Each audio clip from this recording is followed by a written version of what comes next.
I'd like to start by saying welcome from the Newlyn Art Gallery and the Exchange. My name is Heather Pasfield. I'm the in-house digital programme producer here at the gallery. I'm honoured that the panellists and hosts have invited me to greet you all to this exciting discussion and explain exactly why we're programming this kind of event. This talk has come from a desire to fully commit and be a part of the cultural movement towards anti-racism in Cornwall. As a gallery, we are inspired on a daily basis from the diverse artists in our exhibitions, and we're proud to host a wide array of international work from our little corner of the world. Our current exhibition, Go On Being So, is a prime example, a main space exhibition curated solely by 12 to 16-year-olds, with the themes of mental health and equality. They considered what resonated with them and what other people in different parts of the world may be facing today.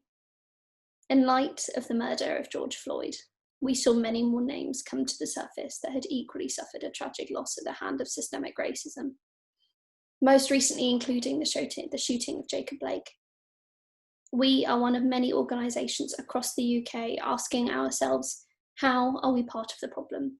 What are we doing to counter our biases? And how are we challenging ourselves to be better? We want to educate, influence and inspire others to share the stories that welcome the differences in our daily lives, starting with really important conversations, especially down here in Cornwall. We've had an overwhelming demand for this online event, so thank you and please keep supporting us online. Digital access is vital to our work, and we know not all audiences can afford to drive down to Cornwall for a sunny weekend. So please fill in our survey after the event and stay active with us on Facebook, Instagram and Twitter by searching Newlyn Art Gallery and the Exchange. This event is being live streamed on YouTube and it's being recorded, so it will be available on demand at a later date on our website. This talk is an opportunity for learning, open discussion, and we expect our audiences to be respectful. However, we will not tolerate any inappropriate or hateful comments online or offline. This event is being moderated and we will not hesitate to report and remove anyone from this online discussion. Without further ado, please give a very warm welcome to our host, Dr Tehmina Goskar. Hello everyone, or Dahajith Da, good afternoon as we say here in Cornwall. That was a wonderful introduction to this fantastic event and I'm so pleased to be able to host it and chair it with you today. My name is Tehmina Goskar. I'm the director of the Curatorial Research Centre based in Penzance down the road from Newlyn Art Gallery, and like them we work nationally and internationally, and all the themes in today's webinar are so relevant to our work today. Welcome to you all. I believe we're being joined by about 500 people together between the Zoom webinar and the live stream, which to me shows the extent of the interest and changing views about history and how we present it in rural regions, particularly down here in Cornwall. And we'll also be hearing comparative examples from the Southwest as well. It's incredibly exciting and important that this event is being inspired by the current exhibition at Newlyn Art Gallery, Go On Being So. And this statement from the collective that curated it really resonated with me. And it goes like this: things might not be too good, but there's still life and you're still living. There's still beauty in it. And I'd encourage you all, if you can't get down to Newlyn, go and visit the virtual exhibition on the Newlyn Art Gallery website. It's brilliantly put together and will really give you a sense of the power that art can bring to these conversations. So let's get into this event. It's not a straight history lecture, it's much better than that. Both the speakers will introduce themes, personalities that are tied to their own lived experiences, as well as reflecting those of our society's past and present. What we're going to do is start with the presentations and have both of them, and then there will be a chance for us to have a bit of a discussion. If you would like to pose a question to any of the speakers or to the panel, use the Q&A bubble function at the bottom of your screen if you're joining us via Zoom, and then we will serve those questions to the speakers as we go along. References to anything that you've heard that you're interested in will be available after the webinar ends, and they'll be distributed. And of course, feel free to get in touch with any one of us. And also, please stay till the very end, because we've got a special message from Abby Hutchinson from a new organisation called Black Voices Cornwall, and they will talk a bit about the work that they are currently doing. So, without further ado, I'd like to first introduce to you Louisa Adjoa Parker, writer, researcher and diversity and inclusion consultant based in Somerset. So, over to you, Louisa. Thank you, Tehmina. Good afternoon, everyone. Thank you for being here. Really excited to be taking part in this event. Brilliant. So, so we start off with the title of my talk. So I've got an image here. This isn't actually from Cornwall. This is an image from Weymouth in Dorset, and it's of African American GIs. And then we have a picture of Cape Cornwall, where I went to stay a few years ago in the house on the cliff when I was doing some writing, which was a lovely, lovely place to stay. Okay, go to the next slide. So just to tell you a little bit about myself and how I got into this journey, there's some pictures there of me with my family, with my mum, my parents, with my gran, then with my children, and then the one on the bottom left is me with my children and grandchildren and husband. So I was born in Yorkshire. My dad came from Ghana. My mum's white British. And we lived in Huntingdon as well. And we moved to Devon in 1985. And my experiences in Devon were quite difficult. I experienced quite a lot of racism, particularly around Torbay. And that's one of the things really that led me to want to discover more about Black history. I've also lived in Dorset and now live in Somerset. Thank you. So just to say a little bit about some of the work I've done, here are some images of books that I've written. So my focus has been very much on telling the stories of Black and brown voices from the Southwest, but that's not exclusively so. I'm also interested in telling stories of other marginalised voices and sort of talking about some of the rural deprivation that we see in the Southwest, as well as sort of women's stories and talking about mental health as well. So it's part of a wider sort of work that I do. So last year I set up the Inclusion Agency with my colleague Louise Boston Mama, and we basically run race equality training and we run arts projects and so on. So that's just to give you a little bit of a background of the work that I do. Okay.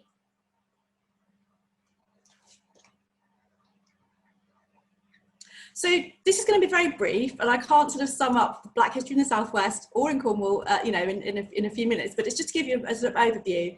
The image here is of a young lady called Tamsin, and I interviewed her for one of my projects I do. And she comes from Cornwall, and she spoke about her experiences. So the idea that Black equals urban and Black people only exist in urban spaces is actually a myth. Black people have been coming to the Southwest and rural parts of the UK for hundreds and hundreds of years. This history challenges the idea of a sort of golden age and a time when people often imagine was purely white, and only white English people lived in the Southwest. And it sort of imagines the countryside as the last bastions of empire. But this isn't the reality, as we're beginning to see now, and more stories are coming forward about the history of Black and brown people in the UK and in the Southwest. Black history is for all of us. It's very much a part of British history. It's very much a part of the Southwest history and Cornish history. It's quite hard to really separate the two. But we can all benefit from learning about it, whatever our ethnic background. And I need to say that I'm not an expert on Cornish Black history. I haven't yet done any projects in Cornwall, and there's a lot more waiting to be discovered. So the examples I'm showing today are really just snippets and an overview of the sort of general history. Okay, thank you. So, so linked to the African slave trade, that's one of the big parts of Black history in the Southwest, but not the only part. So it's thought to have begun, the slave trade is thought to have begun with John Hawkins from Plymouth in 1562. He's thought to be the first Englishman to ship enslaved Africans. However, recently this has been contested by the historian and broadcaster David Olusoga, who suggests that perhaps it was earlier than this. So local people were involved in the African slave trade in lots of ways. They owned plantations, they brought enslaved people back to the Southwest to live in the houses as enslaved servants. They were involved in other ways, in financing, in shipping, in creating local goods that were shipped as part of a triangular trade. So I think many people across the Southwest would have been very well aware, if not directly involved in the slave trade in some way. There's quite a lot of evidence of Black and Asian people in local records throughout the Southwest. Often, not always, but quite often the ethnicity of a person is mentioned in some way, and that terminology changes over time. It's widely acknowledged from people who've been doing this kind of work that the wealth from the trade itself, and also the wealth that came from the compensation from the UK government after the abolition movement, helped to build the infrastructure of the Southwest. And I think Lucy's going to be talking a bit more about the compensation. So recently, I think it was actually only last week, I discovered this film and a talk by this lady called Charlotte Mackenzie.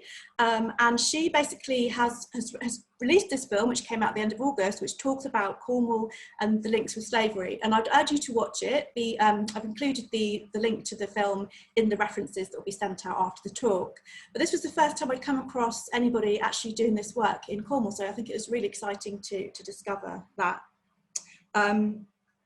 One of the things that Charlotte sort of met, if we go back a second, Charlotte mentioned that sort of basically many of the slave ships that called at Falmouth, although not many went out from Cornwall, many of them called at Falmouth to be serviced on the journey, and many local families from Cornwall owned plantations, or they were connected with families who'd made their wealth from the slave trade. Okay, thank you. Next slide. So Cornish people, like people across the UK, were very much involved in the abolition movement, and there's the sort of familiar image that was created by Wedgwood to promote the message. I found recently that Cornwall Live has done a bit of coverage on Black history and slavery and the abolition, and again the link to that piece that is included there is included in my references that we sent out. But it was it's quite a comprehensive piece actually. It talks quite a lot about local families, both during the trade itself and in the abolition afterwards. So yeah, I do have a look at that one. Okay. So moving forward into Victorian times, here's some examples that I found. There's a historian called Geoffrey Green who's done quite a lot of work on Victorian Blacks, and that includes people who came to the West Country. So his website is also included in my references, but there's an image there of some of the sort of beautiful black and white photos that he's got of people from this time. So some examples from Cornwall included John Brown, who's thought to have escaped from Georgia and then worked with Cornish miners in Michigan. And then when he came to the UK in 1850, he worked in Bristol. Then he went on to Redruth in Cornwall to renew his contacts and sort of go from there. And there was a Black American who was thought to have sold crockery in the 1830s in Truro, and he was helped by his son, who was Bob Travers, who was a famous boxer at the time. And some people believe that he was born in Falmouth.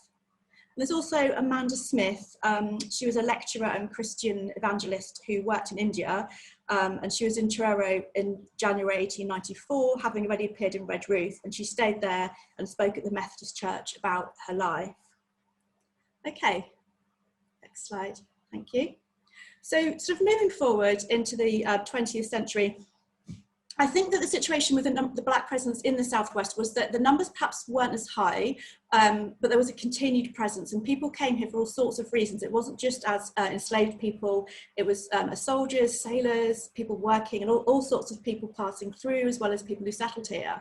I think the biggest Black populations the Southwest has seen, as far as I'm aware, was the African-American GIs who came to the UK during World War II in the run-up to D-Day, and most of them were posted in rural parts of the UK and often near ports as well.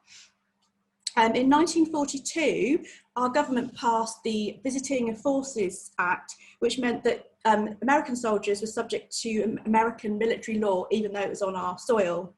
Places were divided into black and white. There was black and white dances, black and white nights. I think some venues were actually segregated. So one side of a cinema would be for black soldiers, one side would be for white, and so on. There was a lot of violence between the soldiers, and also we need to remember that a lot of them were young men who hadn't been allowed to drink before they came to the UK. So they were suddenly out drinking, and that may have fueled fights and so on. So there's quite a lot of evidence of violence towards the African Americans, some evidence, anecdotal and otherwise, of murders, and capital punishment took place for alleged crimes that the African Americans were thought to have committed. I think the local people in the Southwest generally welcomed these soldiers and saw them as being on the same side, we're all in together and fighting against an enemy.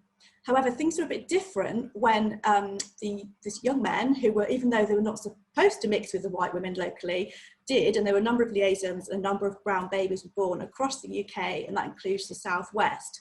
But for these children, unfortunately, the attitudes weren't the same towards them, because I think partly because it was obvious they were here to stay, whereas the African American soldiers had just been a transient sort of population and they were passing through.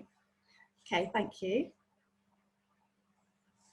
So I discovered that there's a new book out actually, and Athol Hirsch has written this review in The Guardian about this book called An American Uprising, and the book tells the story of the trial of 14 African American soldiers who were charged with the most serious offences known to the US military at that time, which included attempted murder and mutiny. The case really captured the nation's attention at the time, and I think there was quite a lot of information in the press. And again, it highlights the fact that British people seeing American-style racism were quite shocked to see this for the first time. It was very different to the sort of racism that we were experiencing here. It was, you know, much more sort of visceral and much more violent on the whole. All the accused men were convicted and given dishonourable discharge and sentenced to hard labour. But I would urge you to have a look at the review and then see if you're interested in finding out more and getting the book. Okay, thank you. When I was doing sort of the research for this talk, I was sent this on the left, the film about Porthcurno Engineering College, and it was really interesting. And I thought, I watched it and I thought, oh, that's really lovely, because these men, these international students that came from all over the world, came and studied in Cornwall, and they had a really lovely time. And in the film, you can see images of them going out horse riding and integrating with local people, and apparently being very welcomed. However, if we go to the next slide, I was also sent another film which tells a very different story. And this film, I believe it's 9 minutes into the film, but it talks about the racism that some of these students experienced from local people. And one of the things that was mentioned was the fact that locals would refer to the day when the men were brought to town for their shopping by bus. They'd refer to that as Black Tuesday. And there's also anecdotal evidence of drunk white men attacking some of the black students on the train when they were travelling from Plymouth back to Porthcurno. So it's quite an interesting example of how there can be two sides to a story, two different truths or even more. Okay. Excuse me. So thinking about the contemporary experience in the Southwest, there is a growing Black and multi-ethnic population, and there's a growing body of evidence that shows that the large majority of people who live in the Southwest experience racism to some degree. It might be that it ranges from, from microaggressions, inappropriate terminology and more subtle racism to full-blown racist abuse, physical and verbal assault. I've got some images here of people across the Southwest from some projects that I've done. And this is Finn. I wanted to share some of Finn's words with you. I first came across Finn when he was 8 years old, and I interviewed him and his mum for my project. So I'm just going to read a little quote from the next slide from his story. I like being mixed race. It's when people are racist to me, I don't like it. It makes me feel I don't fit in. People stare at me and touch my hair without asking to. People say the N-word, that I should go back to Africa. The first time it happened, I was in year 1. A kid called me a stupid African and hit me. I talked to the teachers, but they said, just deal with it. Finn told me his story for the project I've been working on over the last couple of years. And his story was also picked up by Cornwall Live and the national tabloids. And I'll just include the reference to his whole story if you want to read it with the references that I send. I found this very upsetting, actually, I think, because he's the youngest person I've interviewed, and the fact that he's been experiencing racism since he was very little, since he was 4 years old, yeah, it was really, really hard to hear. Okay, so that basically brings me to the end of my whistle tour stop through Black history in Cornwall in the Southwest. I'm just going to end with reading a short extract from a poem that I wrote, and this is based around Exeter Quayside. And this is just a section of the poem. I worked there as writer-in-residence last year, and I basically researched quite a lot of the stories around the river, and then sort of created a long narrative poem out of it. It arrives at the sugar house in lumps and loaves, and we turn it into cones, which sit inside clay pots. The way this country eats it, we might as well be spinning sugar into gold. Sometimes I think of slaves, toiling under foreign suns, although they're far from here, our grey, damp lives, and wonder, is the sugar tainted with their blood? They might be no better than dumb beasts, but even beasts should not be whipped or worked to death. Of course, us poor of England are little more than slaves ourselves, working all the hours God sends us, from the cradle to the grave. I saw hundreds of them once. William Orange rode up from the river to the city with his entourage of blacks. How we stared at their skins, dark as the river at night. Fancy turbans, white feathers curling from their heads like plumes of smoke.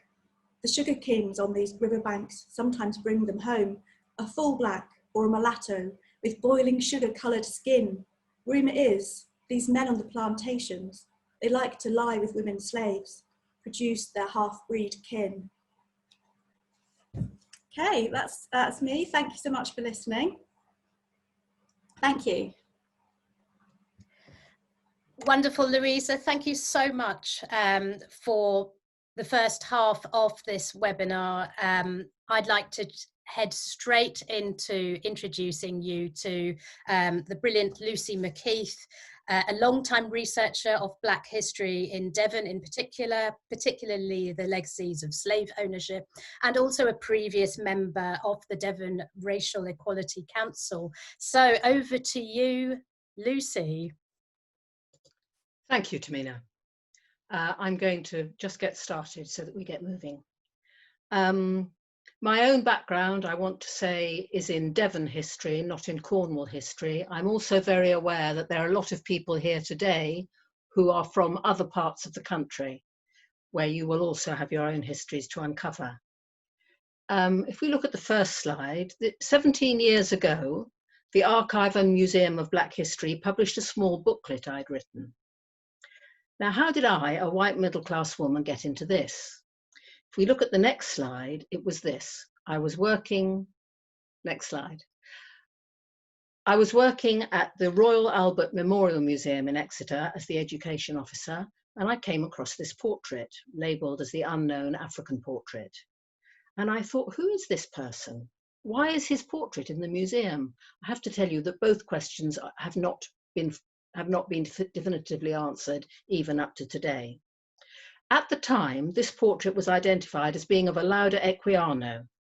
He published his narrative in 1789.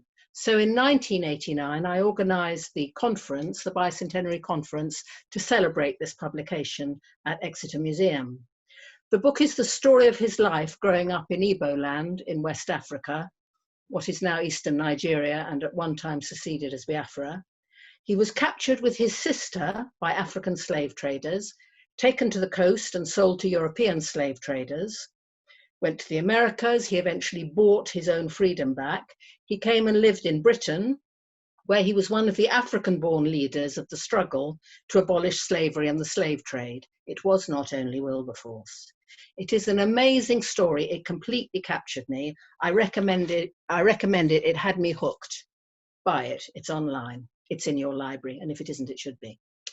Equiano had landed in Falmouth when he first came to Britain, and he worked in Plymouth, and he had friends in Devon. So I thought, okay, I'll go to the Devon Record Office and see what I can find there. So on I went in 1989 to the Devon Record Office, and I found records of the Sweet family from Modbury, South Devon, who had a plantation in Antigua.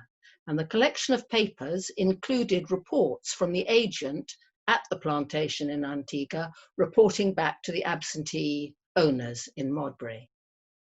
And I want to demonstrate these two threads, which Louisa has also really mentioned. There is the straightforward story of the presence of people of African descent in Cornwall and other parts of the country. And then there is the economic contribution of enslaved African labour, which contribute to wealth in most parts of this country, including Cornwall. So this letter I show you is from in the next slide, is from, hang on, we seem to be, that's it, thank you. So this letter is written by a 13-year-old, and it's a young man who's going to inherit the plantations. He writes in 1744 to his aunt, "Dearest aunt, My mamma took this opportunity of sending you a pound of green tea and 2 pounds of chocolates, which she hopes you'll accept of, and likewise the enclosed papers, which she thought proper to send you to keep with the rest of the Antigua accounts. And therefore, as I generally do, I supply the place of secretary to her. I am, dear aunt, your most dutiful nephew, Adrian John Sweet, age 13. So this is a young man, age 13, training up to become the owner, the absentee owner of plantations in Antigua, which bring his family wealth. And this family, these stories that I found in the record office, they were not the picture I had received so far of Devon history. And within this Sweet family, what happened, as happens in many families, the direct line of descent runs out, and the plantations were offered to a man called John Tripe, friend of the family. He was an Anglican clergyman, and he inherited the estates on condition that he changed his name from Tripe to Sweet. Now, this John Sweet was not only an Anglican clergyman, next slide please, he was also a painter, an amateur painter, and he painted many paintings of scenes of Devon countryside. And so here is the circular quality of the story of the Sweet family, because he inherits the money from the plantations money enables him to stop working for his living, but to live off those profits, which means he can go around the country and paint lots of lovely pictures, including pictures of this picture of Buckland Filly, owned by the Fortescue family. Where did their monies come from? They came from plantations in the Caribbean. It's a kind of circular story. So that's where I would advise you to go and look for stories of people where the history of Africans in Cornwall or any part of the country is kind of hidden under layers. You have to deconstruct it. So now I'm going to go back to look at the direct presence of Africans in parts of Britain, including Cornwall. This man, we've seen this portrait before, and it's a very unusual portrait because he's an African proudly standing in very, showing his status. There is some argument about who it is. If we go to the next slide, this is the kind of picture we are more used to seeing, the depiction of Africans, where the central figure, in this case, it's Admiral Paul Urry and his servant or slave. This portrait is in Saltram House in Devon. Then also, what things are we going to look at? In the next slide, you will see there's a mould for making the kind of thing which is on the right-hand side of the picture. This is a mould. It comes from St. Thomas across the River Exe from Exeter. It's pre-1625. And this is the mould on the left-hand side. And on the right-hand side is one of the manillas. These manillas were used as currency throughout West Africa, and this would have included trade in people. I recommend in general that you go and look for memorials and gravestones in your own local areas. On one level, you find the stories of local white people. Maybe it says they lived in Jamaica or St. Kitts, and you can follow the story of that family. And occasionally, like if we look at the next slide, you find, no, we don't. I've made a small mistake here. Can you jump to the next one, please? Thank you. Here is the text. This is a gravestone on an 18th century black person from Cornwall, Devon. I say Cornwall, Devon because it's on the border. It's in Warrington, was in Devon, is now in Cornwall. And these here deposited are the remains of Philip Scipio, servant to the Duke of Wharton, afterwards Sir William Morris, an African, whose quality might have done honour to any nation or climate, and give us to see that virtue is confined to no country or complexion. So this is a very fulsome description of an African who then becomes the servant of Lady Morris. Could you please go back one slide? Thank you. This is an account of William of Orange arriving in Exeter in 1688. He's coming to claim the throne of the country, and you will see that he talks about the bottom of the quote, 200 blacks brought from the plantations of the Netherlands in America, embroidered caps lined with white fur, and plumes of white feathers to attend the horse. So William of Orange, when he arrives, he's really demonstrating his power. He's showing to the people of Britain, I'm a wealthy man. I've got estates in the Caribbean. These are the kind of people who I have working for me. I'm worthy of becoming your king. Please, can you go forward 2 slides? Thank you. So now we need to think of when the Black presence is here. In Devon, if you go to Ufcombe Church, you will see this carving. It's a medieval carving, which was reformed in the Victorian period. I believe it to be St. Maurice, and it comes from a time of more equality between black and white people, when white crusaders from Western Europe and black Christian crusaders from America worked together to fight the infidels, the Muslims, in Jerusalem and then in the Middle East. But if we move to the next picture, we see 2 later demonstrations of the Black presence. Again, this is in Devon. So there's a black musician from the 46th Regiment of Foot, and he's just returned in 1812 from 5 years active service in the Caribbean Wars. The Caribbean Wars were very important because Britain wanted to have control of these incredibly wealthy lands, which had enslaved African labor. So there was fighting with the French in particular at that period, and earlier with the Spanish. The second figure is a man who was in the Second World War in the RAF, returned to Britain after the Second World War, what we would call the Windrush generation, and he lived in Barnstable. He married his English wife there and raised his 3 daughters there. He was the first black person appointed to be a magistrate in Devon, but he died in his mid-40s, and the letter came after he died, so he never actually took up that post. Next slide, please. This is the equipment that's needed to do that sugar processing that Louisa mentioned in her poem. These are modern replicas reconstructed from analysing remains that were found in about 1700 in Exeter. So these are found in Exeter. Where does the raw material come from? It comes from the Caribbean. Then I'd also like to look at how people present themselves. This picture here is of Olaudah Equiano, whose narrative I mentioned to you at the beginning of this talk. Here he's presenting himself very clearly in the frontispiece of the book that he prints in 1789. He uses his African name, Olaudah Equiano. He also uses his name given to him by one of his owners, Gustavus Vasa the African, and he gives a picture of himself. So this is a man who very consciously represents himself in this frontispiece in his book. Again, I urge you to read it. So all the time, let's have the next slide, we're looking at the stories of people. And these are the words of Ben Okri, a Nigerian British writer. Let's listen. It is easy to forget how mysterious and mighty stories are. They do their work in silence, invisibly. They work with all the internal materials of the mind and self. They become part of you while changing you. Beware of the stories you read or tell. Subtly at night, beneath the waters of consciousness, they are altering your world.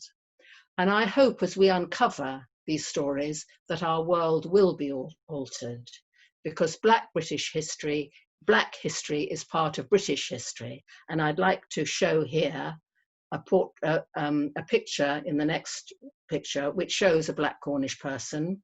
Joseph Antonio Emedy, top right, was born in Guinea on the West African coast. He was sold into slavery as a child to Portuguese traders who took him to Brazil and then back to Portugal. In Portugal, he became a virtuoso violinist in the Lisbon Opera. He was press-ganged by sailors under Sir Edward Pellew to fight for the British during the Napoleonic Wars, and he spent the next 4 years serving as a ship's fiddler. In 1799, Emedy was discharged in Falmouth, Cornwall, where he earned his living as a violinist and a teacher. He became the leader of the Truro Philharmonic Orchestra and went on to become one of the most celebrated and influential musical figures in early 19th century Cornwall. If you go to Truro Cathedral, you'll see the boss that was created in his memory, which was put up in 2007. In 1802, he marries Jane Hutchins, a local tradesman's daughter in Falmouth, and they have 8 children, and they moved to Truro about 1815. I would like to end with an African proverb. As we uncover Cornwall's Black history, Devon's Black history, any Black history, it becomes very hard to unknow what we have learned. What we can uncover now will help us to understand the world today. To know and keep quiet is wickedness. Let us uncover and be noisy and be good. Thank you. Fantastic, Lucy. What a brilliant end and a call to action, I think, that you've left with us. Could I ask Louisa now to join us, and also reminding everyone who's joined us, we're now in our sort of Q&A section. So there's a function in Zoom, if you've joined us via Zoom, that says Q&A. It should be on the sort of far right of your panel at the bottom. So please do pose questions there. And while we're waiting for some to come in, and I can see a couple have come in, I wonder whether I could start with a question. And that's what is it specifically that interests you about Cornwall and Cornwall's distinctive history and the distinctive history of its people and its diaspora, and how Black histories and the histories of marginalised voices can inform a better understanding of Cornish history more generally. Louisa, would you like to start? Yeah, I think when I first came to Cornwall, I can't remember how long ago it was, it's maybe 30 years, I'm not sure. When I first came to Cornwall, it just felt like another country. It was so beautiful and I just fell in love with it. And I think that because it feels so unique and it's got its own unique rich history, I think that having Black history can just add to that and add richness and new voices. And for me personally, it's part of the region that I love, I'm rooted in, although I'm not actually directly linked to Cornwall. I think that it can benefit from having more diverse voices, more stories coming through to add to the already fantastic, interesting, rich history that's already there. Lucy, please do carry on. Well, first of all, I'm curious. That's why I want to find out more about Cornish history and the Black history element in it. I see lots of similarities with Devon. It's got a North Seaboard, a South Seaboard. It's got a long narrative history, seagoing tradition. I'm just waiting to have things uncovered. Yeah, that'll do. Thank you. I guess my reflection back to that is you've provided such beautifully told stories, and I really take that point that I think both of you made, how important those individual stories are to having a more expansive and, in a sense, a truer version and edition of our history, past and present, so that we can be more sort of rooted in the current issues we're also dealing with. And I wonder if I could just follow on with focusing on this moment in time that we're in, that Heather so beautifully framed at the beginning. What would you advise people wanting to explore Black history in the context of their local areas or topics of interest? And why is now the right time, particularly when in the arts and in the cultural sector and also politically, we're talking more about decolonisation? What does that mean in terms of historical practice? So what would your advice to people wanting to pursue some of these stories and do their own storytelling be? Louisa? Yeah, so I think that at the moment, this is a fantastic opportunity to educate ourselves. I think there's a lot of information out there, lots of resources online. We can easily access Black history information and stories around that. There's programs on TV, there's lots of content sort of being produced. We can also follow organisations that are doing this work, sort of follow them on social media and see what they're up to. We can read widely. There's lots of books with, telling stories of Black and brown people from across the UK. And if you wanted to take it further, you could go into your record offices and actually, sift through the parish registers and see what you can find. And if you had the capacity, if you were an organisation that could get funding, you could then get funding and set up a project, set up a real research project to explore this in more depth. And I think be prepared to listen and learn and reflect. And I think in terms of why it's the right time now, I think there's lots of reasons for that, really. One is that everything that's happened this year shone a light on the massive inequalities that we have in our country. So the pandemic, then on top of that, the Black Lives Matter movement sort of spread. And I think what it did was really helped a movement that was already going, the decolonisation movement. It helped it really grow and really, really quickly. And I think that people are sort of beginning to wake up to the realities of racism and understand that actually, it is a real thing, and it has real life impact on lots and lots of people. And also I think it's because time as well. I think that because Britain was so involved in the slave trade and then was so involved in the abolition, I think the narrative has always been, us British, we ended the slave trade.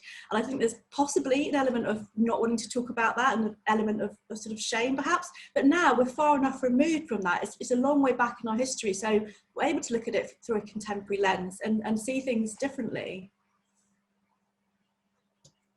Thank you, I think what I want to do is I want to make sense. I want to use looking at history to make sense of what's happening now. And of course, it's quite a sensitive subject. And some people are refusing to look at it completely. I think it's really good to look at your sources. There's this thing about how racist, I'm not a racist, I'm a good person. And I think that's a division which is really false. And I've been doing work on a book called Me and White Supremacy, which is listed in my resources list. And it's a workbook. Now, I've been doing this work for about 40 years, but on day one of doing this course, I was brought up pretty short. Why wouldn't I be? I'm a child of empire. I was born just after the Second World War, when we were an empire. So obviously, the situation that I was born into, I have to unlearn stuff from there. And as I unlearn it, I will understand both what happened in the past better and what is happening now.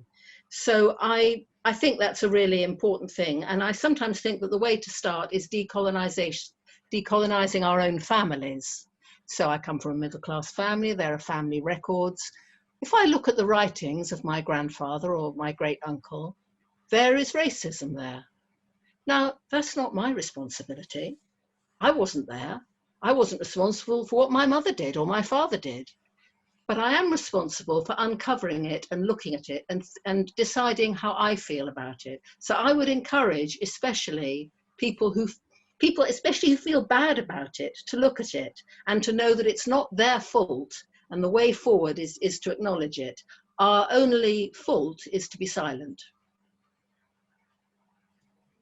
And something else, we've got some great people to listen to. We can listen to people like David Olusoga, we can listen to Efua Hirsch, and they come to me with greater authority about history than some other people I might mention, perhaps not by name, who lead the country.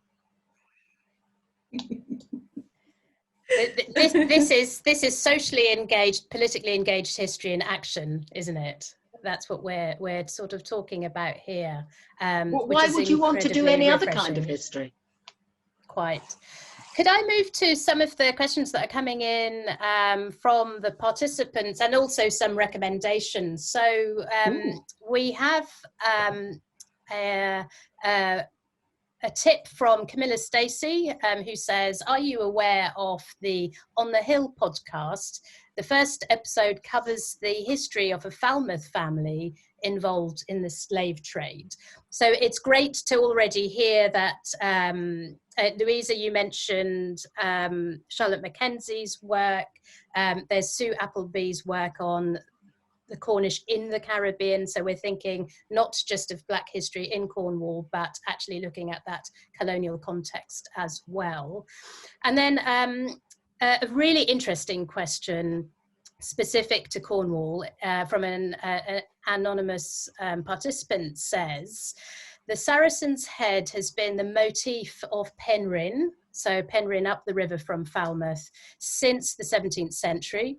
It's thought to be evidence of pirates from North Africa who operated off the coast, but I'm uneasy about the fact it is still used as an image of Penrhyn, and I'd be interested to hear what you know about this and what you thought about this. So the Saracen's Head as an emblem of Penrhyn.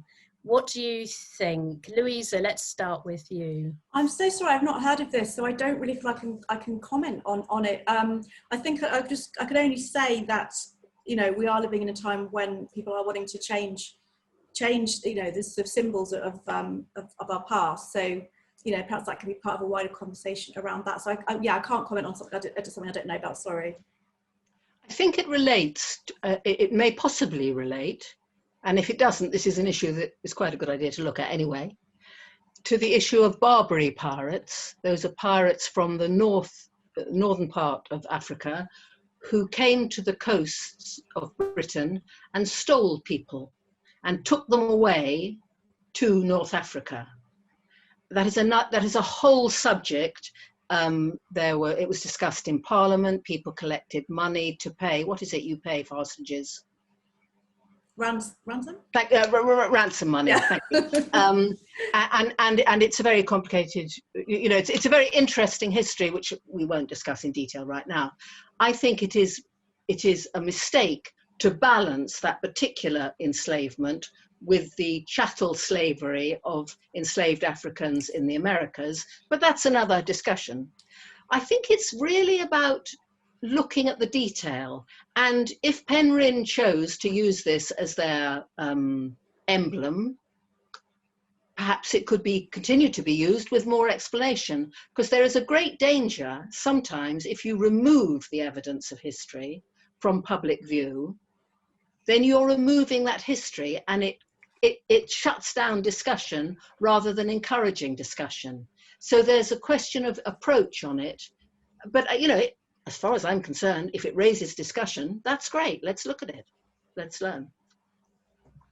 Great. Thank you both for that. I mean, I think it just goes to show that, you know, everything is up for a new look and a fresh look by different people.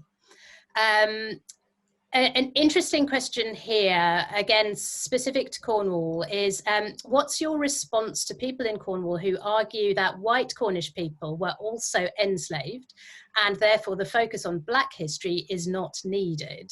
I have encountered this reaction as part of the All Lives Matter response, as part of a kickback against the BLM Black Lives Matter movement. And it was in response to an article arguing for Black history to be included in our children's education, which I completely agree that it should. And what is your response to those kinds of combative arguments against? I think I agree with Lucy in what she said about the people that were kidnapped from the southwest coast and sold by North Africans and sold into slavery or taken into slavery there. I think that it's difficult to compare the two things. Obviously, what happened was terrible and it was horrible, but it was a different system. It wasn't a system that oppressed people for centuries purely because of the colour of their skin. It wasn't a system that tore apart communities and in the same way that the African slave trade did. So I think there's, any kind of slavery is obviously wrong, but I think there's a very big difference between the different forms. I think the transatlantic slave trade was really the first example of a mass slavery. It was like a factory of slavery, and also it was the huge wealth that was amassed from that industry, and it was the huge wealth that sort of basically enabled the West Country, enabled Britain to have an infrastructure, to have an industrial revolution. So I think you can't really compare the two. And it's not saying that those experiences aren't valid or worth talking about. Of course they are.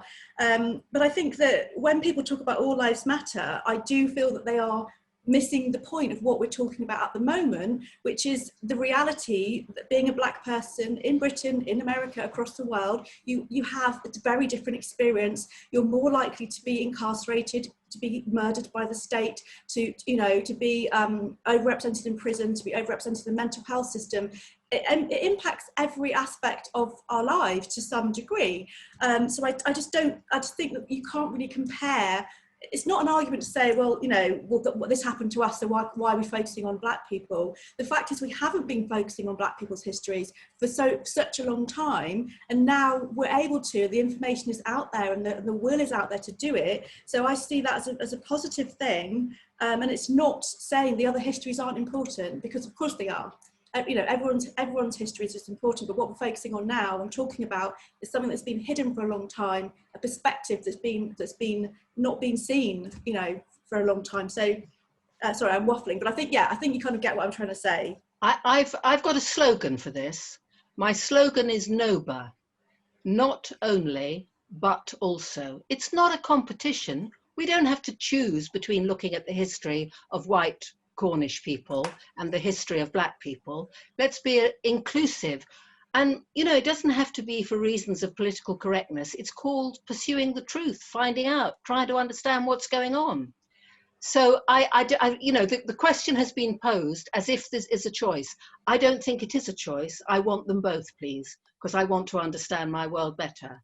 And we know individually that the death of a person in your life, your grandmother, your mother, your partner, your child, is a terrible, terrible thing.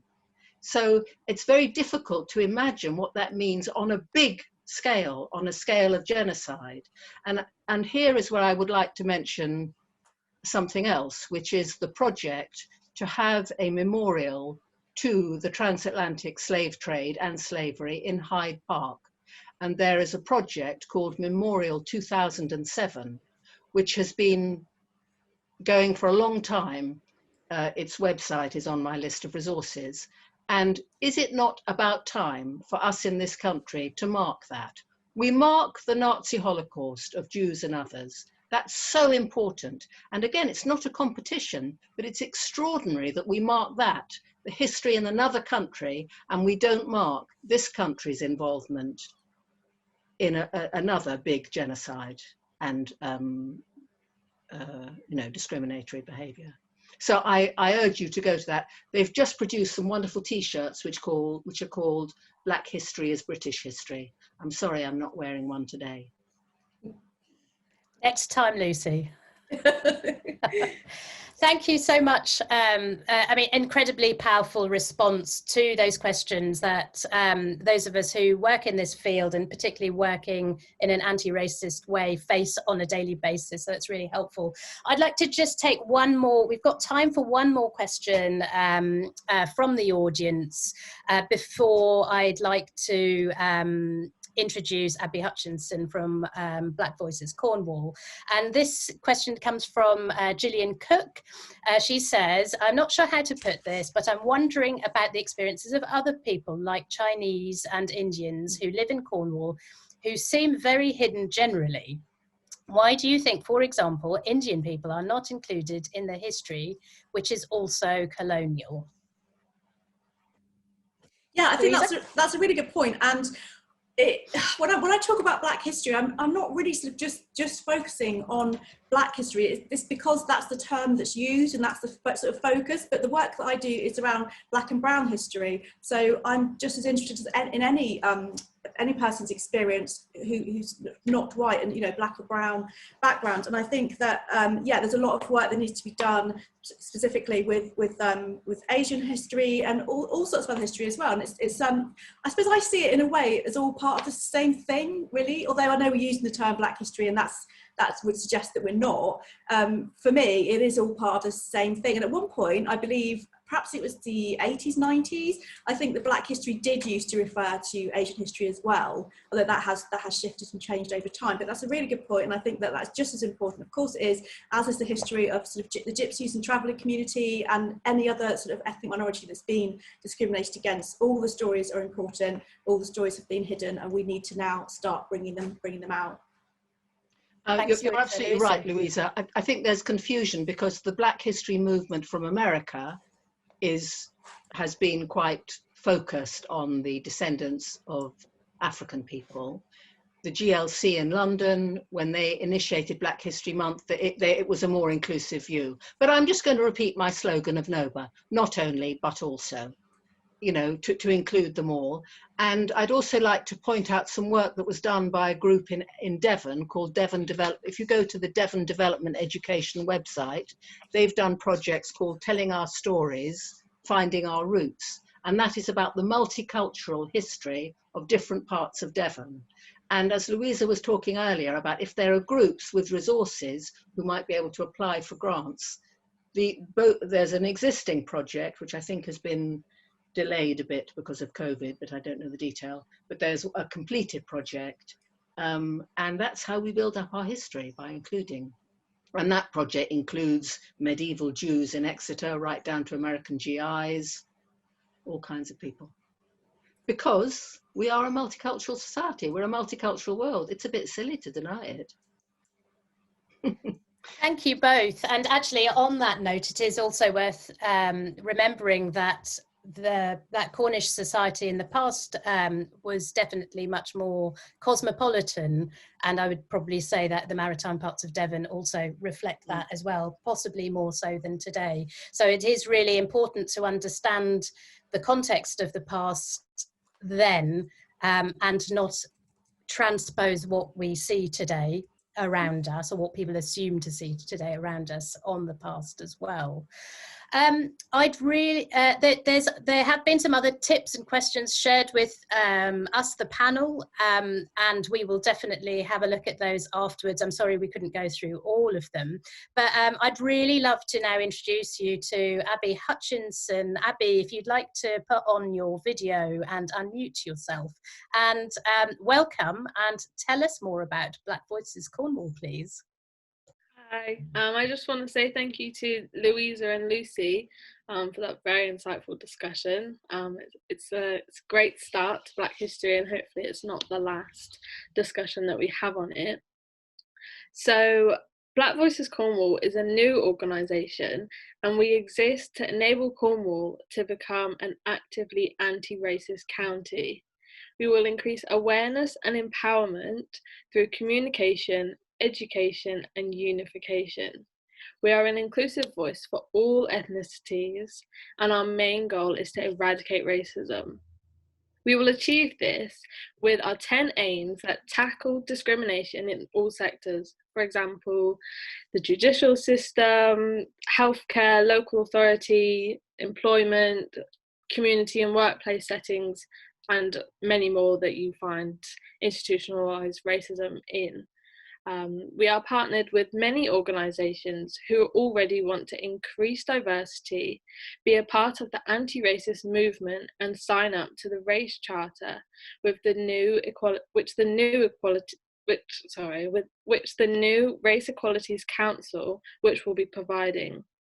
The Race Equalities Council is something very important to BVC, as it has not been around for many years, and it is vital to a place within the UK that has multicultural, and although there aren't that many of us, it's still vital that we have it and take advantage of the resource. One of our methods to make our aims possible is through crowdfunding. We will soon be launching our first crowdfunder page, which will enable Black history to be taught in schools. It's called Bite-Sized Black History. And obviously from this talk today, it would be great to teach the children that also on history, not just Black history, but as well as Asian history and white history. But obviously Black and people of colour history is not that widely taught. So that is definitely a priority for Black Voices Cornwall to bring into schools.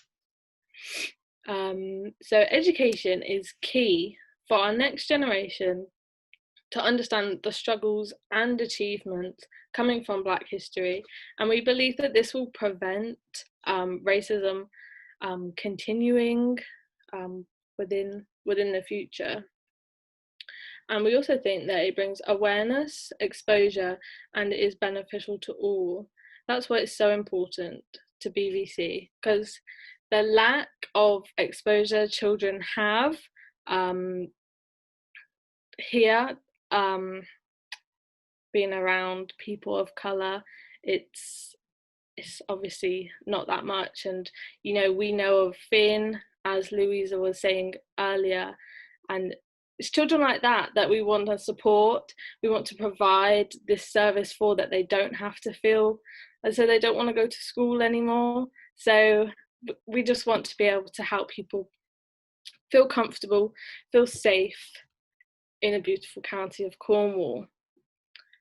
We want people to feel safe and protected by the police, especially as we have found some statistics from the police which shows quite a huge racial bias against Black people in particular. So we do desire to work with the police further on what we're already doing to tackle the systemic bias that the police hold. So another way that we will celebrate people of colour is through cultured events. So what we will do is we want to, first of all, hold events that people of colour can feel celebrated, but also to be able to provide workshops for the adults that, you know, have obviously missed the school opportunity to learn Black history, and stuff like these discussions where you can learn the Black history that we've obviously missed out on, and be able to provide that resource. We want to provide training, and obviously delve into the arts, into the music, provide festivals, food festivals, and really just get that feel of culture in Cornwall, because obviously it's not that much down here. So, you know, in theatre, etc. So we're definitely got this stuff lined up. So just keep an eye on our social media. So it is just Black Voices Cornwall on Facebook, Instagram and Twitter. And then we have a website at www.blackvoicescornwall.org. So check us out, follow us, share all of our posts. And we believe that right now, Black Voices Cornwall is making history. So yeah, just get involved and support us through this journey of eradicating racism. Thank you.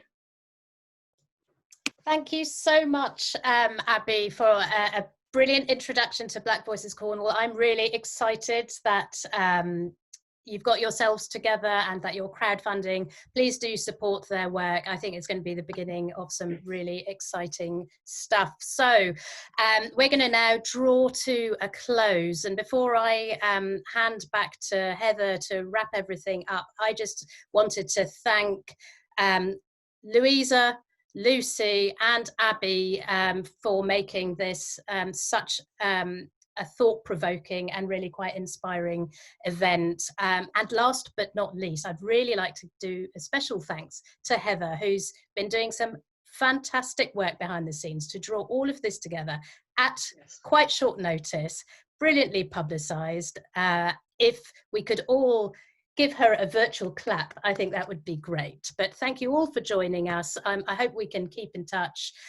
Do get in touch with us afterwards if you would like to, and thank you all for your contributions. So I'll hand you back to Heather to wrap up today's fantastic webinar. Thank you so much, Tehmina. What a lovely sign off. I'm so grateful to all of these amazing women. It's definitely worth mentioning. It's been a really fascinating talk, and it's really interesting just to hear much more about Black history in Cornwall and the Southwest. So in terms of kind of following up this talk, I know there was a problem at the beginning with the live stream, but no worries, this event has been recorded, so we will be sending it wide to everyone as well, everyone who booked a ticket and everyone who has sent an email to us via the Eventbrite. Thank you so much again, especially to Abby. That was really wonderful. So please do go check out Black Voices Cornwall, and thank you again for joining us and supporting us online. Do go ahead and share or follow us online, and if you want to share any thoughts about if you enjoyed this webinar or if you enjoyed this live stream, please tell us on Twitter or Instagram or anything else. But we really hope to see you soon. Stay safe, and thank you very much.